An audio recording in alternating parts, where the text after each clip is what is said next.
आपकी अपनी virtual lab channel पर फिर से आपका स्वागत है। हमारा 13वां चैप्टर चल रहा है 9th क्लास का, why do we fall ill.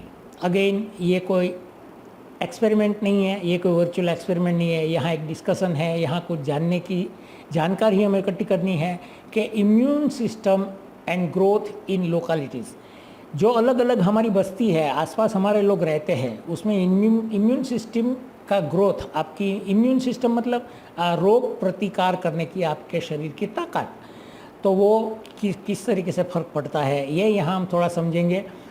Activity का नंबर है 13.6 और यहाँ हमें क्या करना है कि कुछ फैमिलीज़ हमें इकट्ठा करना है, जिसमें से 5 फैमिली हम लेंगे पुअर फैमिली, जो गरीब लोग हैं, और 5 फैमिली हम ऐसे पकड़ेंगे जिसका अच्छा इकोनॉमिकल पावर है, जिसके पास अच्छी इकोनॉमिकल स्थिति है, जो पैसे वाले हैं, जो सुखी है।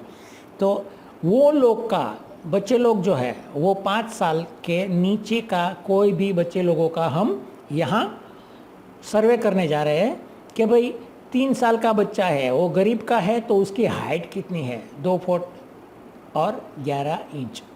तो वही फैमिली का 3 साल का बच्चा है, उसकी हाइट कितनी है, तो 3 फीट और 1.5 इंच। कितना बड़ा फ़र्क है देखिए। यहाँ 3 साल का एक बच्चा है और उसका जो हाइट है वो 2 फीट 10 इंच है, लेकिन वही एज का रिच फैमिली जो है, सुखी फैमिली है, वो बच्चे की हाइट कितनी है, 3 फीट और 1 इंच है, ये भी ज़्यादा है। उसी तरह 4 साल का बच्चा है, इसका भी डिफरेंस देख लीजिए हाइट में। 4 साल का दूसरा बच्चा है, उसका भी हाइट में डिफरेंस देख लीजिए, और ये 5 साल के बच्चे का। तो ये फ़र्क जो दिख रहा है हमारे सर्वे में, उसका आगे ग्राफ बनाएंगे हम कि हम एक ऐसे डिराइवेशन पर पहुँचे, हम एक ऐसे तारण पर पहुँचे, हम एक ऐसी डिसीजन पर पहुँचे कि जो पुअर लोग थे, ये लाल लाइन जो दिखाई दे रही है वो पुअर बच्चे की हाइट है। 3 साल का पुअर का बच्चा जो है उसकी हाइट हमेशा थोड़ी, ये रिच चाइल्ड जो है, सुखी फैमिली का जो बच्चा है, उससे कम रहती है। वही हुआ 4 साल की उम्र वाले बच्चों में भी कि भाई जो सुखी फैमिली है वो बच्चे की हाइट ज़्यादा थी, और जो गरीब है उसकी हाइट थोड़ी कम थी।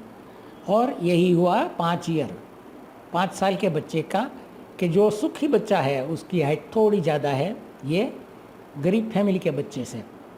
तो दोस्तों ये अंतर क्यों रह गया, वो भी समझते हैं। क्यों ये अंतर, ये डिफरेंस क्यों, ये पूछ रहा है।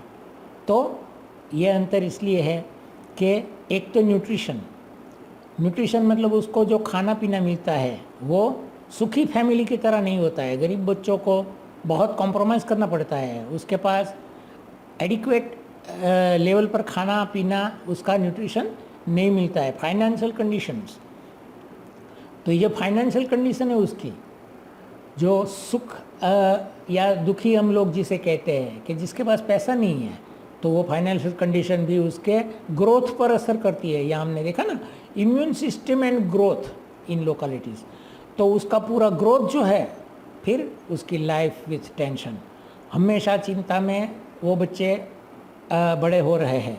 घर में झगड़ा होता रहता है, पैसों की तंगी होती रहती है, इधर उधर की कहीं प्रॉब्लम नहीं आती रहती है। तो ये सब टेंशन, फाइनेंशियल कंडीशन और न्यूट्रिशन, ये सब प्रॉब्लम के कारण उसका विकास, उसका डेवलपमेंट और उसकी इम्यून सिस्टम, उसका बॉडी रेजिस्टेंस, जो हमने आगे के एक्टिविटी में देखा ना, एंटीबॉडीज़ बनना अपने बॉडी के अंदर किसी रोग से जुझने के लिए, उसके साथ लड़ने के लिए, वो सब बहुत कम होता है। Then body will not have adequate nutrients required for growth. And pituitary gland particularly यहाँ इसलिए दिया गया है कि हाइट के लिए वो जिम्मेदार है। हमारी हाइट जो भी है उसके लिए ज़िम्मेदार है हमारे अंदर की पिट्यूटरी ग्लैंड। तो पिट्यूटरी ग्रंथि जो है वो वीक होती है, उसके कारण उसकी हाइट थोड़ी कम हो जाती है, और उसका जो हॉर्मोन्स हैं वो भी थोड़ा इफ़ेक्टेड होता है।